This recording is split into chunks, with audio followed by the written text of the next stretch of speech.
Hello दोस्तों, आज हम आहार नाल से जुड़ी हुई एक प्रमुख बीमारी, एक विशेष बीमारी जिसे कि हम अक्लेजिया कार्डिया बोलते हैं, इसके बारे में चर्चा करेंगे और ये समझेंगे कि इसका इलाज कैसे किया जाता है। अक्लेजिया कार्डिया, जैसा कि नाम से ही प्रतीत हो रहा है, इसके अंदर आहार नाल के निचले सिरे का वाल्व खाते वक्त नहीं खुल पाता और यह टाइट हो जाता है। धीरे धीरे जैसे बीमारी आगे बढ़ने लगती है, आहार नाल के कॉन्ट्रैक्शन भी चले जाते हैं।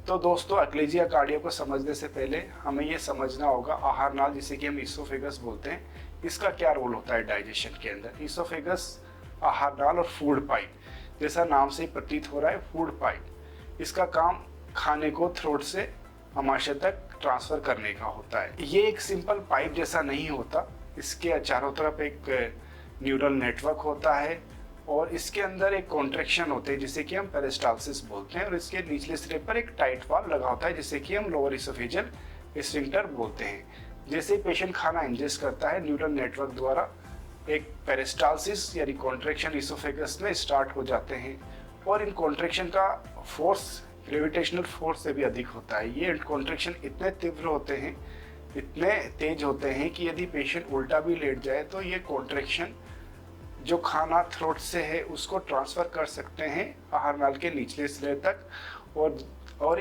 पेशेंट का डाइजेशन हो सकता है। तो अब हम ये जानेंगे कि अक्लेजिया कार्डिया के अंदर पेशेंट को क्या क्या सिम्टम्स होते हैं।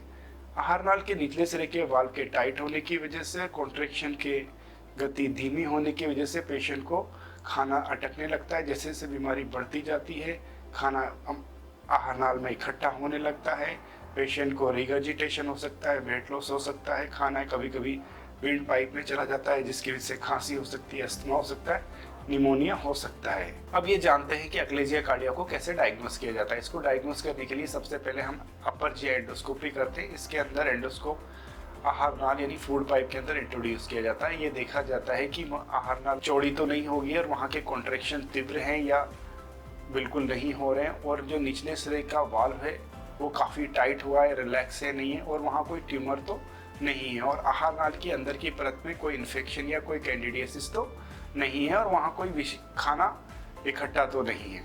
तो ये सारी जानकारी एंडोस्कोपी द्वारा ली जाती है। एंडोस्कोपी करने के बाद में हम कभी कभी बेरियम स्वेलो भी करते हैं। बेरियम स्वेलो के अंदर हम एक्सरे खींचते हैं, रंगीन एक्सरे खींचते हैं कुछ विशेष तरह की दवाई देने के बाद में। इससे कि हमें यह मालूम चलता है कि वो जो बेरियम दिया है कितनी देर तक आहार नाल में इकट्ठा रहता है और कितने वो स्टोमक में पहुंच पा रहा है, नहीं पहुंच पा रहा, और वो कितनी देर तक वहाँ इकट्ठा हो रहा है। और एक विशेष तरह का टेस्ट जिसे कि हम हाई रेजोल्यूशन मैनोमेट्री बोलते हैं, ये किया जाता है। यही एक गोल्ड स्टैंडर्ड इसका टेस्ट होता है और इससे अक्लेजिया कार्डिया को कंफर्म किया जाता है और उसको कैटेगराइज भी किया जाता है। मैनोमेट्री के अंदर हम फ्लेक्सिबल ट्यूब नोज से इंट्रोड्यूस करते हैं और इसके आगे के सिरों को जो आहार नाल का वाल होता है वहाँ प्लेस करते हैं।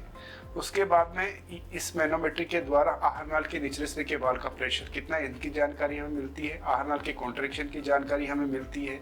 तो इससे कि हमको अक्लेजिया कार्डिया को टाइप 1, टाइप 2 और टाइप 3 में सब डिवाइड करते हैं। टाइप 1 के अंदर आहार नाल के निचले सिरे का प्रेशर काफ़ी ज़्यादा होता है, बट जो आहार नाल के जो कॉन्ट्रैक्शंस होते हैं वो बिल्कुल नहीं होते।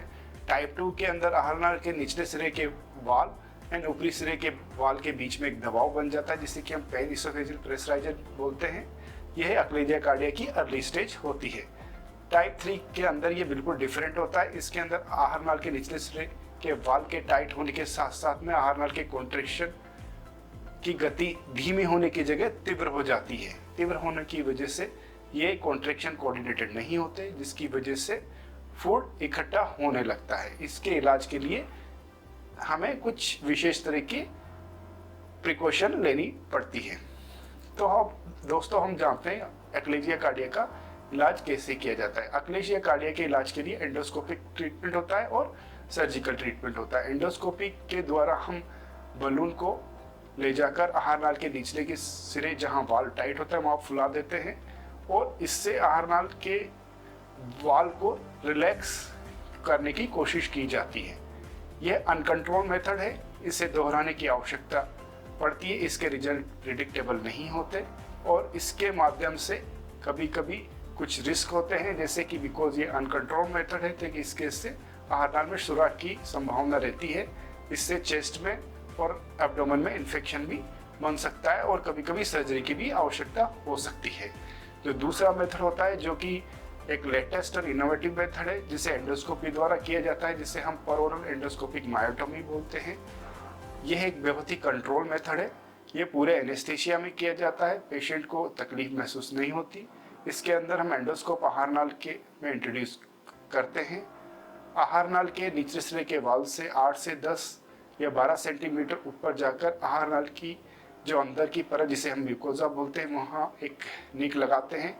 निक लगाने के बाद में आहार नाल की जो म्यूकोजा और मसल के बीच में जो एरिया होता है, जिसे हम सब म्यूकोजा बोलते हैं, को डिस्टेंड करते हैं वाटर से, और इस एरिया के अंदर हम एक सुरंग बनाते हैं। सुरंग को चौड़ा चौड़ा करते हुए हम आगे बढ़ते जाते हैं और इस सुरंग को हम आहार नाल के सिरे के निचले सिरे के वाल्व से 2 सेंटीमीटर तक स्टोमक में एक्सटेंड कर देते हैं। एक्सटेंड करने के बाद में जो वहाँ की टाइट मसल से वाल्व को कि उसको हम कट एंड ओपन करते हैं। बिकॉज ये बहुत ही कंट्रोल मेथड है, पूरा एंडोस्कोपी के माध्यम से होता है और पूरा विजुअलाइजेशन में होता है।